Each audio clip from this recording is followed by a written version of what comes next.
아멘. 오늘은 아무 짐도 지우지 아니하는 것이라는 제목의 말씀으로 하나님께서 우리 공동체에게 은혜 베풀어 주시기를 원합니다.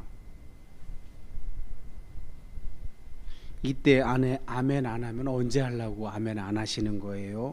두 분 은혜 받기 싫으신가 보구나. 잘 지내셨어요? 우리 온라인으로 함께 하시는 우리 성도님들도 어떻게 잘 지내셨습니까? 모처럼 그래 화면이 그래도 좀 밝게 잘 나오는 것 같죠? 네, 이쪽이 조금 더 낫군요. 자, 이렇게 여러분의 안부를 묻는 것은 항상 두 가지 측면에서 묻는다고 말씀드렸잖아요. 하나는 영적인 차원에서 여러분 안에 평강이 있는지, 또 하나는 우리가 영의 사람들이지만 성령으로 거듭나서 성령께서 이끌어 주시는 말씀과 성령께서 이끌어 주시는 삶을 살아가는 영의 사람들이지만 그 영과 우리의 몸이 분리되지 않았다고 말씀드렸잖아요. 그러니 몸도 항상 건강해야 합니다. 그러니 영, 육이 다 건강해야 하는 겁니다. 그 영, 육의 샬롬을 여러분에게 여쭙는 겁니다. 영, 육이 다 건강해야 하나님께서 우리에게 하라고 하신 그 일 잘 감당할 수 있기 때문에 그렇게 여러분에게 먼저 안부를 묻고 시작하는 겁니다. 여러분, 이렇게 영의 사람들인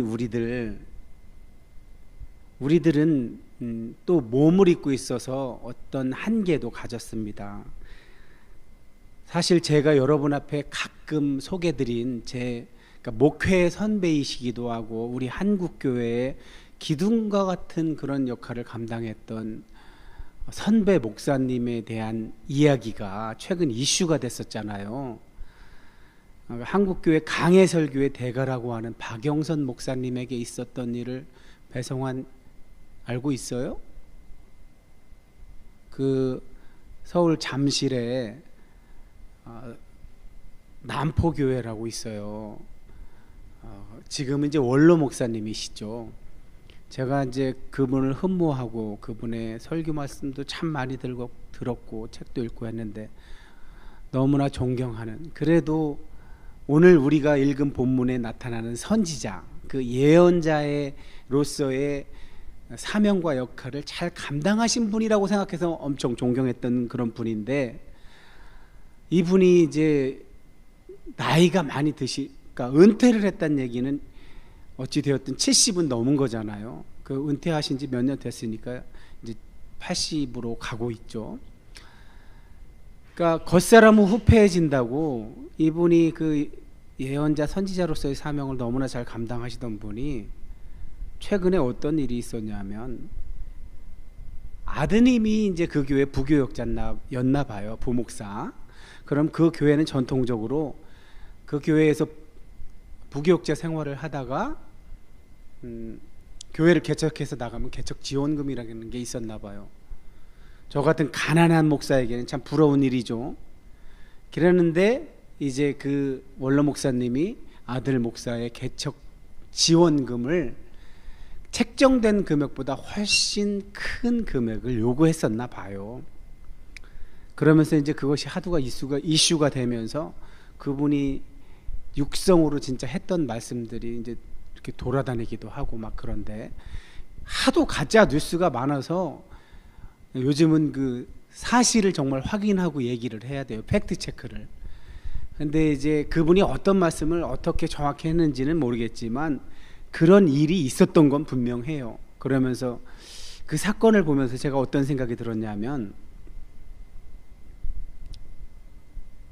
그 아모스라는 선지자처럼 전혀 선지자 수업을 받지도 않고 훈련을 받지도 않은 사람인데 남유다에서 뽕나무를 재배하던 사람인데 어느 날 하나님이 부른 거예요. 너 안 되겠다. 저 북이스라엘이라는 곳에 가서 내 말을 좀 전해라. 그래서 뽕나무 재배하던 농부를 시켜서 하나님의 말씀을 전하게 한 거예요. 그러니 잘 생각해 보세요. 북이스라엘에도 선지자들이 있었을 거예요. 직업적으로 선지자 노릇하는 사람들이 있었을 텐데, 아모스가 딱 농부는 농부 티가 나잖아요. 농부가 와서 이제 하나님의 말씀이다, 뭐 네움 아도나이, 코 아마르 아도나이, 이걸 예언자들의 신탁 공식이에요. 하나님께서 말씀하신다, 하나님께서 이렇게 말씀하신다 라는 선언을 맨 앞에서 하기도 하고 중간과 후반에 하기도 하는데, 하나님의 말씀을 자기는 지금 스피커 역할만 한다는 거죠. 자기는 지금 자기 입술을 하나님께 빌려드렸으니까 하나님이 지금 직접 말씀하시는 거니까 잘 들어, 이렇게 이런 어떤 그 말에 권위를 주려고 이런 네움 아도나이라는 히브리어 관용구를 많이 썼죠. 코 아마르 아도나이, 이렇게 선지자들이 이런 공식을 주로 사용했던 건데, 아니 농부 출신이 와서 북이스라엘에 와서 거기 있는 직업 선지자들도 많은데 그렇게 했다고 생각해 보세요. 얼마나 손가락질 당하고 무시당하고 욕을 먹었을까요? 심지어는 뭐 신체 위해를 가할 수도 있겠죠. 그런데 제가 그 박영선 목사님의 말씀이나 또 직접 그 교회를 찾아가 보기도 하면서, 그래도 이분은 흔한 직업 선지자, 그냥 청중들이, 회중들이 듣기 좋은 말을 해서 그들에게 사례비를 받고, 그러니까 안심하게 해주고 아무런 사건 없이 잘, 이런 형태의 목회자는 아니라는 생각에서 존경했었는데, 최근 일을 겪으면서, 예전에 그 분이 속한 교단이 합신이라는 교단이에요. 좀 보수적인 교단인데 교회가 1000개도 안 돼요. 우리나라의 제일 큰 교단은 합동교단이에요. 10,000개가 아마 넘을 겁니다. 교회가. 그 다음으로 큰 교단이 우리 예원교회가 속해 있는 대한예수교 통합측. 성환아, 태평양교회도 그 통합측이야. 어쨌든 통합이 두 번째로 큰 교단이라서 한 9,000에서 10,000개 교회 정도 될 겁니다. 그런데 이 합신이라는 교단은 1000개도 안 되는 그런 작은 교단이란 말이에요. 근데 거기도 교단인지라 교단 총회가 있을 거 아니에요. 어느 날 그분이 교단 총회에서 하는 말을 들었어요. 잘 들어, 성환아, 주연아. 이분이 교단 총회할 때, 그래도 그 교단에서 어르신에 속하니까 어떤 자기가 발언할 순서였었나 보죠. 그러면서 나와서 하신다는 말씀이 뭐라고 했냐면, 여러분 착각하지 마세요. 우리가 실력이 뛰어나서, 우리가 잘나서 저런 대한예수교 장로회 합동이나 통합이나 이런 메이저 교단, 큰 교단들이 우리를 무시하지 못하는 게 아닙니다.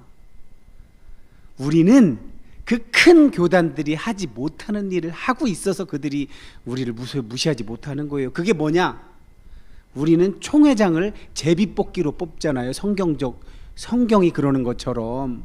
그러나 대한예수교 장로회 합동이나 통합이 제비뽑기로 뽑겠습니까? 성환아, 태평양교회에서 장로, 권사 뽑을 때 제비뽑기로 뽑을까? 그렇습니다. 그런 심리가 뭘까요? 배성환 청년, 대체 그러면 이 큰 교단들은 총회장, 교단을 대표하는 그런 어떤 사람을 뽑을 때 왜 제비뽑기로 못 뽑는 것 같아? 배성환. 제비뽑기로 뽑으면 나 같은 이런 작은 교회, 개척교회, 뭐 혹은 작은 교회, 규모가 작은 교회, 목사님이 될 수도 있어 없어? 제비뽑기로 하면 될 수도 있잖아, 그지? 그걸 용납 못하는 거지. 큰 교회, 교인들이 많은 교회. 그래서 총회할 때 총대라고 있어. 총회에 참석해서 투표도 하는 사람들, 그런 사람들을 큰 교회는 더 많이 선발할 수가 있게 권리를 줘. 이런 것들이 다 무슨 논리야? 자본주의 논리지. 수치 계량적으로 다수인 쪽에 더 많은 권한을 주는 거지. 그러니까 결국 큰 교단들이 성경적인 성경이 모범을 본을 보이는 그런 제비뽑기로 그런 한 교단을 대표하는 장을 뽑을 때 뽑지 못하는 그 심리 속에는 이런 식의 자본주의 논리가 들어있는 거지. 세속적인 자본주의 논리가. 자, 제가 이런 박영선 목사님의 일로 시작하는 이유는 오늘 우리 본문에 등장하는 선지자가 나와요. 예루살렘 모 교회에서 파송한 바사바라고 하는 유다와 실라라는 사람이 선지자로 소개가 돼요. 그럼 선지자가 구약에 나오는 선지자들과 이런 사도행전에서 나오는 선지자들은 똑같은 사명과 역할을 부여받은 건지 똑같은 일을 하는 건지 그 부분을 오늘 한번 알아보려고 해요. 그래서 그렇다면 구약에 나타나는 엘리야 선지자, 엘리사, 또 그 외에도 아모스, 호세야 이런 사람들, 소선지자라고 하는 대선지서라고 하는 이사야, 예레미야, 에스겔 여러 사람들이 있잖아요. 그런 사람들과 신약에 방금 소개받은 유다와 실라, 또 안디옥 교회에서는 바나바와 바울도 선지자라고 소개를 하잖아요. 사도행전 13장에서. 그럼 오늘날에 과연 이런 역할을 하는 선지자는 어떤 사람인가? 이런 거를 종합적으로 한번 오늘 말씀을 통해서 우리가 알아보려고 이런 말씀으로 시작했습니다. 자, 들어가는 말씀, 시작하는 말씀 우리 배성환 청년 읽어주시기 바랍니다. 그때 온 교회와 더불어 사도들과 장로들은 이렇게 하는 것이 좋다고 생각했다. 곧 그들 가운데서 뽑은 사람들을 바울과 바르바나와 함께 안티오키아로 보내는 것이다. 뽑힌 사람은 바르사바라고 불리는 유다와 실라인데 형제 자매들 가운데서 주도적 역할을 하는 사람들이었다. 아멘. 아멘. 자, 이제 우리가 지난주에는 야고보서를 한 주간 말씀을 들었죠. 그 전주에 이제 이 사도행전 15장에서 어떤 일 때문에 이런 회의가 소집됐어요? 안디옥 교회에 예루살렘에서 온 유대인들이 자꾸만 와갖고 뭐라고 얘기를 했어요. 우리 사도행전 15장을 시작하면서 어떤 사람들이 유대로부터 내려와서 형제들을 가르치는데 너희가 모세의 법대로 할례를 받지 않으면 능히 구원을 받지 못하리라. 모세의 법이라는 건 토라를 말하는 거죠. 창출, 레민, 신. 아니 언제 그렇게 가르쳤어요? 바울과 바나바는 사실 그렇게 가르친 적이 없는데 예루살렘 모교회에서 파송된 것처럼 그렇게 얘기한 사람들이 그렇게 가르친 거예요.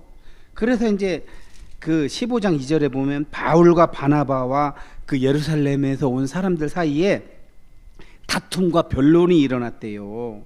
그래서 할 수 없이 안디옥 교회, 그러니까 이방인 선교, 이방인에게 복음을 전하기 위해서 전초기지로 사용된 그 안디옥 교회에서 주로 이방인 출신 기독교인들이, 그리스도인들이 훨씬 많은 교회죠.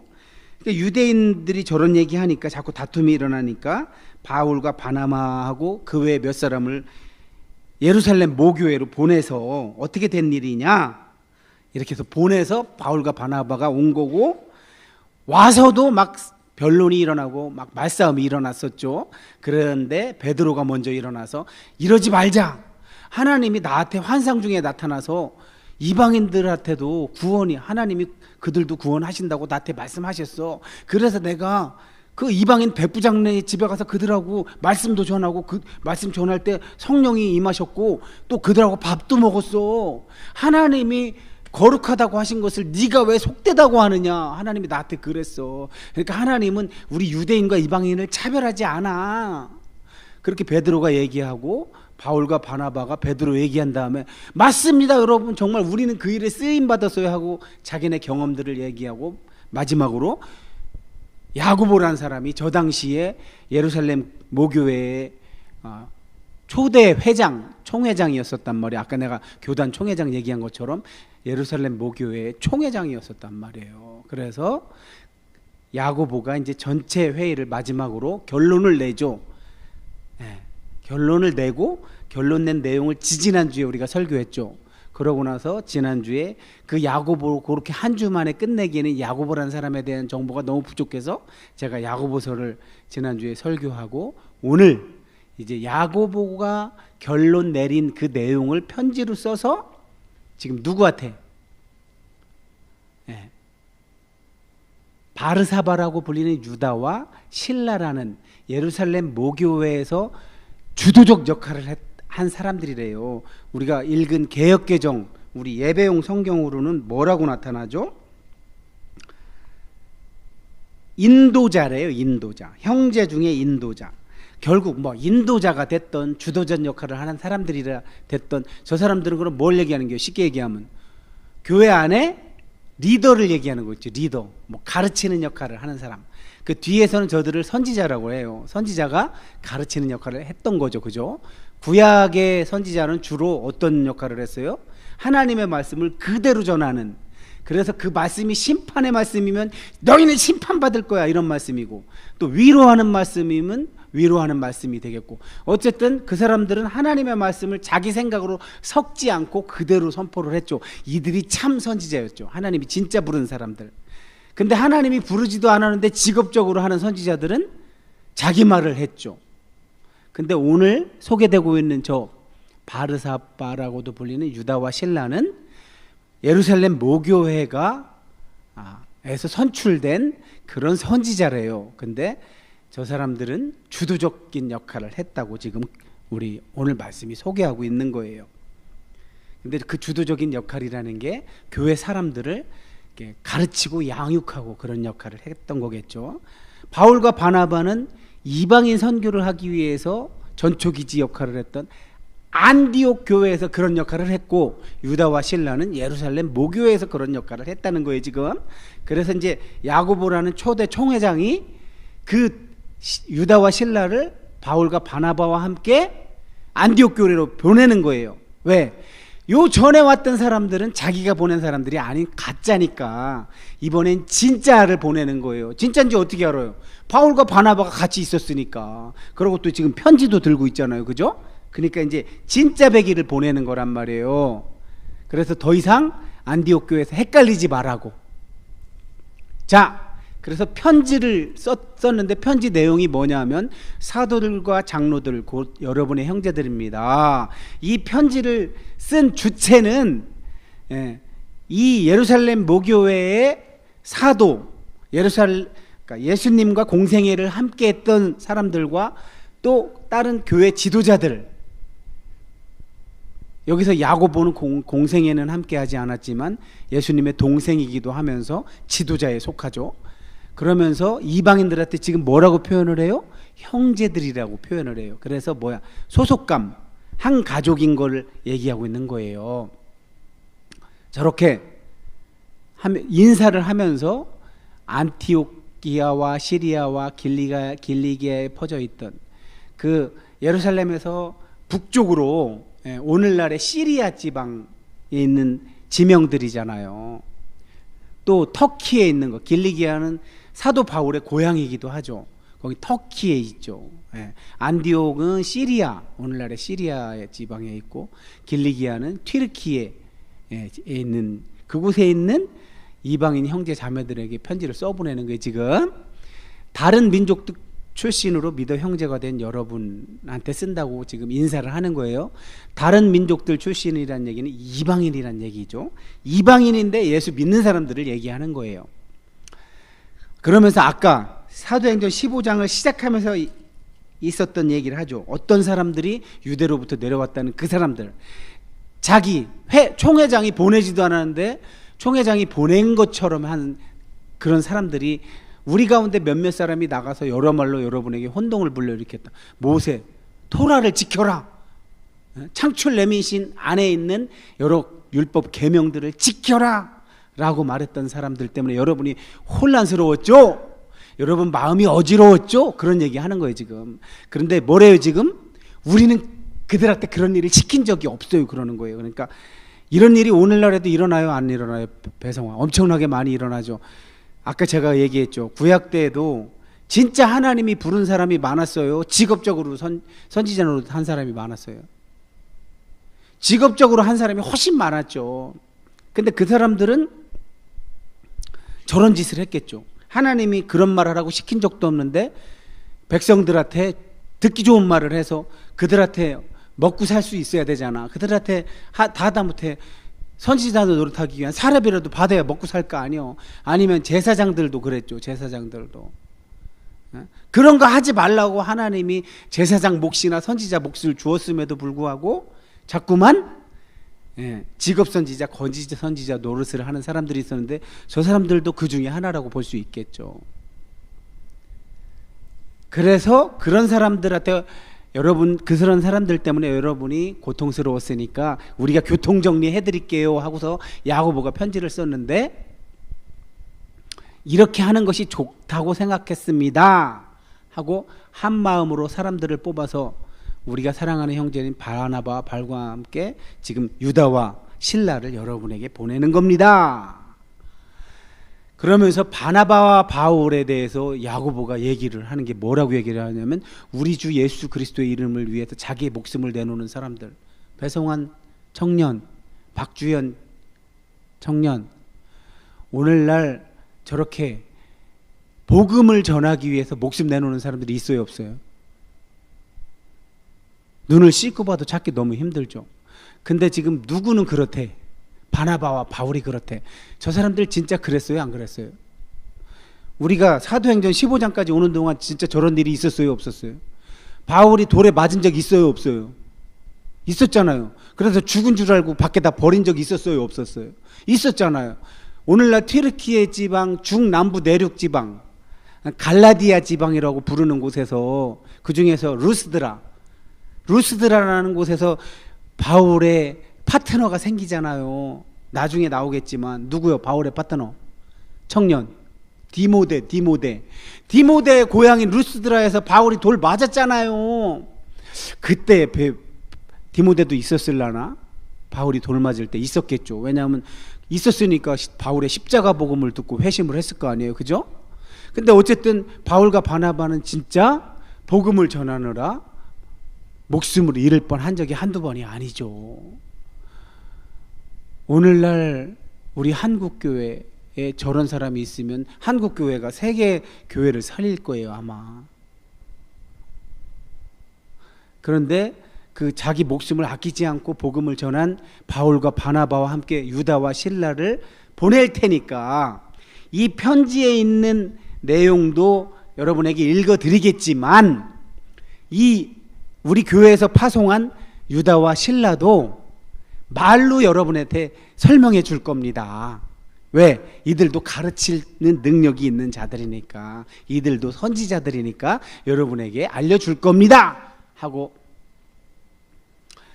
결론을 얘기합니다. 이 편지의 결론, 오늘 우리 설교의 제목이기도 합니다. 자, 성령님과 우리는, 그러니까 지금 우리가 결정한 게 우리 사람이 처음부터 끝까지 다 결정한 게 아니라 누가 개입하신 거래요? 성령님이 지혜를 주셔서 이런 결정을 한 거랴. 다른 어떤 짐도 여러분에게 얹어놓지 않는 것이 좋다고 생각했습니다. 저 얘기는 뭐예요?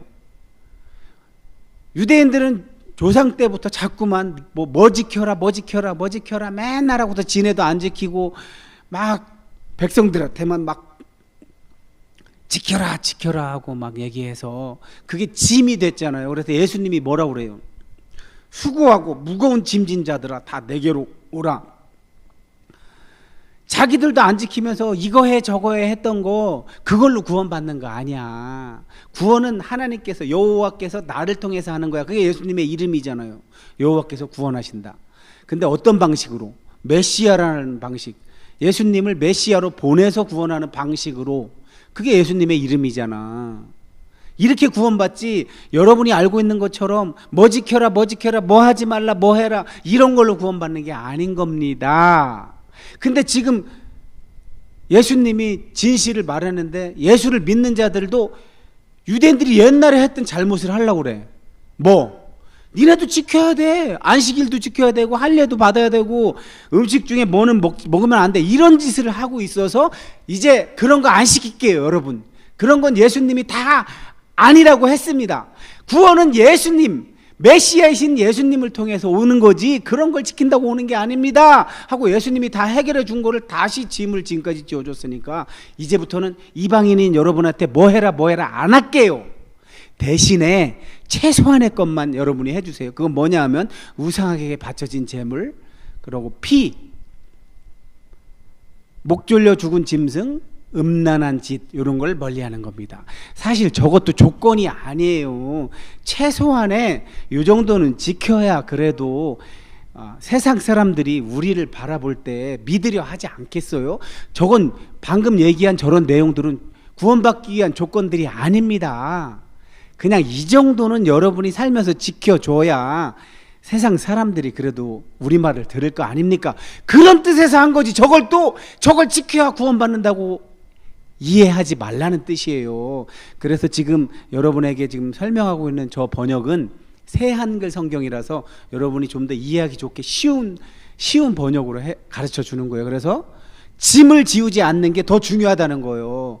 짐을 안 지우는 게 예수님의 뜻이야. 수고하고 무거운 짐진 자들아 다 내게로 오라. 내가 짐 벗겨줄게. 그 얘기를 예수님이 이미 선포를 하셨기 때문에 더 이상 구원을 위한 어떤 조건도 필요 없으니까 그런 거에 흔들리지 말아라. 대신에 요거 정도만 지켜라. 세상 사람들이 우리 말을 들을 수 있도록 이 얘기하는 겁니다 하고 편지를 마쳤어요. 그래서 이제 사람들이 작별하고서 예루살렘 교회에서 작별하고 안디옥 교회로 내려갔대요. 그래서 거기 도착해서 안디옥 교회 교인들을 다 모아서 편지를 전해줬대요. 소리내어 읽고 나서 그 얘기를 듣고 이방인들이 얼마나 좋았는지 엄청 기뻐했대요. 야, 이제 뭐 율법 같은 거 지키는 거 이제 우리가 부담 안 가져도 되는구나. 사람 가려가면서 만나야 되고 음식을 가려가면서 먹어야 되고 이게 얼마나 불편한 일이에요. 그죠? 그래서 엄청 기뻐했대요. 그러고 여기서 드디어 나오죠. 유다와 실라 자신들도 예언자래요. 선지자. 그래서 형제 자매들, 그 이방인 예수 믿는 사람들을 말로 저렇게 격려해 줬대요. 저 말이 이름이 된 게 바나바예요. 바나바의 뜻이 뭐라고? 예언의 아들, 바르나바. 그래서 예언자들은 뭐예요? 심판 선언도 하지만 위로도 했단 말이에요. 내 백성을 위로하라. 이사야서 내 백성을 위로하라. 광야에 외치는 자의 소리가 있어. 이런 선지자들은 위로하는 역할로 사명으로 부름받은 자들이죠. 자, 그래서 유다와 실라가 격려도 해주고 위로도 해줘서 그들의 믿음을 더 튼튼하게 해줬대요. 그러고 나서 얼마 있다가 돌아갔대요. 어디로? 자기네가 출발한 예루살렘 교회로. 그리고 바울과 바나바는 안디옥에서 계속 있으면서 자기들이 맡은 역할, 주님의 말씀을 가르치고 좋은 소식, 복음이죠. 복음을 전했다고 합니다. 이것이 오늘 우리가 함께 읽은 말씀의 내용이에요. 자, 여러분, 제가 오늘 유다와 실라라는 선지자와 바울과 바나바라는 선지자, 둘 다 선지자인데 이 똑같은 선지자인데 이들은 역할이 달랐어요. 그러니까 역할이 같기도 하고 다르기도 했는데, 자, 유다와 실라는 예루살렘 모교회 출신이라 약간 보수적이었겠죠. 그래서 유대인에게 좀 더 가까운 형태의, 유대인들이 이해하기 좋고 알아듣기 좋고 유대인들에게 필요한 말씀을 가르치고 전하는 일을 주로 했다면, 바울과 바나바는 이방인에게 그런 식으로 말씀을 전하기도 하고 가르치기도 했겠죠. 이거는 구약에서도 아까 제가 네움 아도나이, 코 아마르 아도나이, 이 두 가지 형태 예언자들이 먼저 말하고 하나님이 말하라고 한 걸 말하는 형식이 있다고 했잖아요. 이렇게 구약에도 네움 아도나이라고 선포하는 사람이 있었고 코 아마르 아도나이라고 선포하는 사람이 있었는데 둘이 어떻게 달랐냐면은 네움 아도나이라고 한 사람들은 하나님이 직접 말씀하는 것처럼 느끼게 만들었어요. 네. 그래서 신약에도 그런 사람이 있었어요, 없었어요? 여기 우리가 오다가 가뭄이 흉년이 될 것을 예언한 선지자가 하나 있었죠.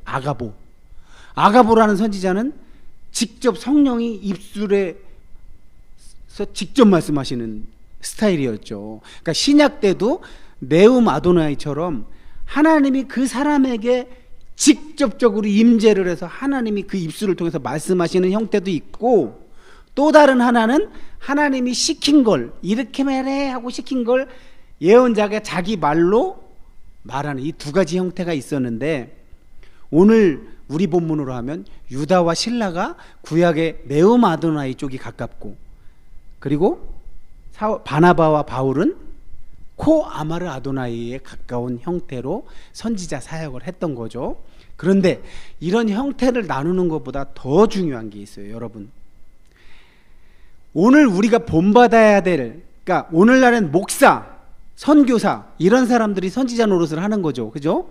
선지자처럼 이렇게 성경 말씀을 전하고 가르치고 양육하는 역할을 하는 건데, 뭐 네움 아도나이가 됐건 코 아마르 아도나이가 됐건 유다와 실라처럼 예루살렘 모교회에서 파송된 그런 선지자가 됐건, 아니면 이방 선교의 전초기지인 안디옥 교회에서 파송한 바울과 바나바처럼 선지자 사역을 하든, 정말 중요한 거는 얼마 전에 돌아가신 유진 피터슨 목사님이 예언자들이 실제로 했던 역할, 오늘날 우리가 본받고 흉내내고 따라야 할 진짜 예언자에 대해서 아주 잘 말해놓은 데가 있어요. 그걸 말씀드리고 오늘 말씀을 마칠게요. 이 말씀을 결론으로 하면 시간이 아주 적당할 것 같습니다. 자, 제가 언젠가 페이스북에 이 말씀을 올린 적도 있었는데, 우리 옛날 제가 사역할 때 그 제자들에게 한번, 거기 페이스북 친구로 돼 있으니까, 이 유진 피터슨이 아모스서라는 이 사람이 성경 전체를 혼자 다 번역한 책이 메시지 성경이에요. 이렇게 성서공회에서 번역한 성경도 권위가 있고 좋지만 이분들은 눈치를 봐야 돼요. 독자의 눈치를 봐야 돼. 그래서 어떤 때는 거기 주관이 개입될 수밖에 없어요. 오히려 성서공회에서 번역하면 주관이 개입될 확률이 높아. 뭐 유진 피터슨처럼 혼자 번역한 게 더 주관적일 거라고 생각하잖아. 오히려 일관성 있게 쫙, 오히려 객관적으로 번역할 가능성이 더 높을 수도 있어요. 어쨌든 중요한 건 이 유진 피터슨이 아모스서를 시작하면서 아모스서에 대한 짧은 안내를 잠깐 읽어드릴게요. 성경에 잘 들어야 돼. 주연아, 이거 엄청 중요한 거야. 성경의 예언자들, 오늘날로 말하면 목사들, 선교사들은 종교가 정직하고 겸손하고 자비로운 모습을 잃지 않도록 역사상 가장 효과적으로 목소리를 높였고 지금도 높이고 있다. 불의를 잡아내는, 그러니까 잘못을 잡아내는 선수들인 예언자들은 특히 종교의 탈을 쓴 불의를 기가 막히게 잘 잡아낸다. 그들의 레이더망을 벗어날 길은 없다. 위선을 꿰뚫어 보는 명수로서 종교로 치장한 위선을 여지없이 들추어낸다. 예언자들은 직위나 권력이나 권위에 눌리는 법이 없다. 수나 규모나 화려한 외양 따위에 속지도 않는다. 예언자들은 사람이 하나님에 대해 하는 말이나 하나님을 위해 무엇을 한다는 거에는 별로 관심이 없다. 다만 하나님께 귀 기울여 듣고 들은 말씀에 비추어 인간의 모든 말과 행동을 철두철미하게 따져볼 뿐이다. 이러한 예언자들 중에서도 타의 추종을 불허하는 이가 바로 아모스다. 그 아모스는 짓밟히는 가난한 자들의 대변자요, 하나님의 이름을 도용해 자기들의 죄를 정당화하는 힘있는 부자들의 고발자였다. 사람들은 이런 얘기를 듣기 싫어한다. 진실은 인기가 없는 법이다. 힘들어 죽겠지 지금. 오래 앉았으니까 죽겠지 지금. 깝깝하고. 사람들은 진실은 듣기 싫어한대. 옛날이나 지금이나 구약 때나 신약 때나 지금 교회의 시대나. 그러나 적나라하게 드러난 진실이 여기 있다. 너희는 가난한 이들을 악랄하게 짓밟고 그들에게서 빵을 빼앗는다. 그러므로 너희는 결코 너희가 건축한 화려한 집에 들어가 살지 못할 것이다. 너희는 결코 너희가 재배한 값비싼 포도주를 마시지 못할 것이다. 나는 너희 위법이 어느 정도인지, 너희 죄가 얼마나 중대한지 정확히 알고 있다. 참으로 섬뜩하다. 너희는 의롭게 사는 이들을 괴롭히고 이리저리 뇌물을 받아가며 가난한 이들을 바닥에 내려친다. 정의는 패하고 악이 판치는 세상이다. 정직한 이들이 손을 놓아버린다. 저항하고 꾸짖어봐야 소용없고 힘만 허비할 뿐이다. 악을 따르지 말고 선을 따라라. 그래서 살아라 제발. 너희는 하나님 곧 만군의 하나님이 너희의 절친한 친구인 것처럼 말을 하지만 좋다. 그 말대로 살아라 제발. 그러면 정말로 그렇게 될 것이다. 악을 미워하고 선을 사랑하며 사람들 앞에서 그것을 실천해라. 그러면 하나님 곧 만군의 하나님께서 너희 남은 자들을 눈여겨보시고 은혜를 베풀어 주실지 모른다.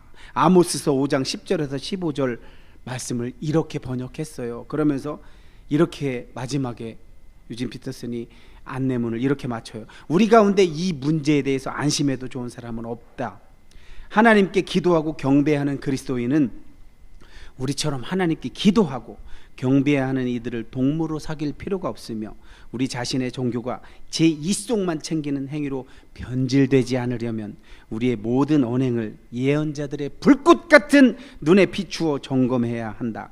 예언자가 분명하게 밝혀놓은 정의를 중요하게 여기지 않는 신앙생활은 우리를 오히려 더 나쁜 인간으로 만들 뿐이요 하나님의 길에서 멀어지게 만들 뿐이다. 이렇게 아모스서를 개관하기 위해서 먼저 이렇게 이야기를 하고 끝내요.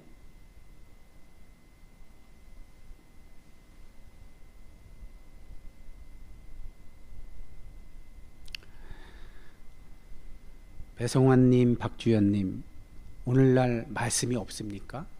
어때요? 하나님의 말씀이 선포되지 않고 있어요? 선포되고 있어요? 매주 일요일 11시만 되면 아까 그랬죠. 우리 한국교회 제일 큰 교단인 합동교단은 10,000개 교회가 넘는다고. 우리 두 번째로 큰 통합교단도 그보다 약간 적을 거예요. 이렇게 한국교회 수많은 교회들이 있는데 매주 일요일 11시만 되면 얼마나 많은 예배 말씀이 선포돼요? 또 대형 교회는 한 번만 선포돼요? 사람이 워낙 많으니까 1부, 2부, 3부, 4부, 5부, 6부, 7부까지 가는 데도 봤어요. 이렇게 많이 선포되는데 홍수에 마실 물이 없다고.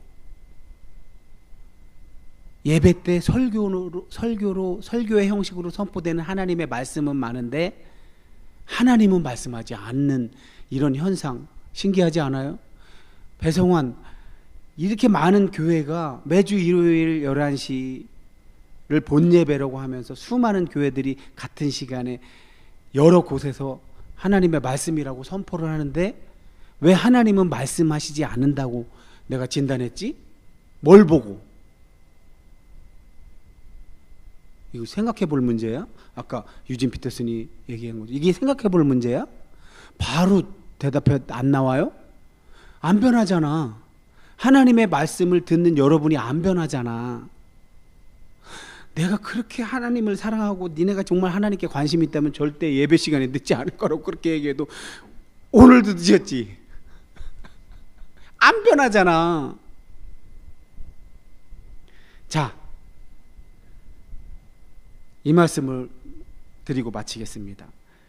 아까 소개한 아모스 예언자란 분이 유다 드고아 지방에서 뽕나무 재배하던 농부가 하나님이 시켜서 농사 짓다가 북이스라엘 가서 타락한 이스라엘 지도자들, 종교 지도자들과 백성들에게 뭐라고 선포했냐면 심판인 날이 다가오고 있다. 이는 나의 주 하나님의 말씀이다. 이게 네움 아도나이예요.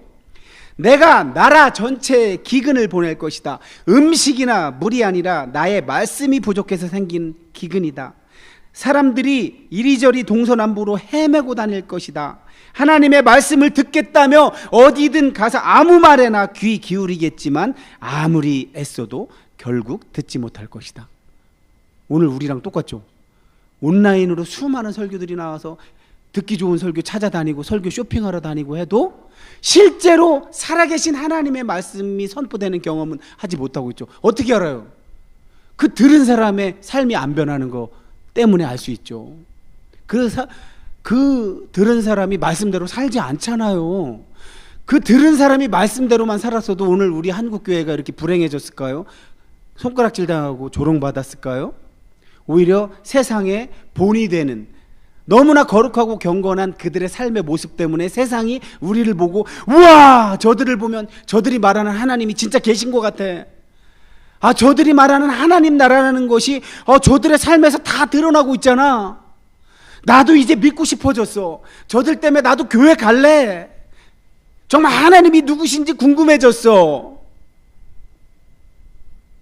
이것이 진짜 하나님의 말씀이 일으키는 사건이겠죠. 하나님이 목사의 입술을 통해서 진짜 말씀하시면 이런 일이 벌어지겠죠.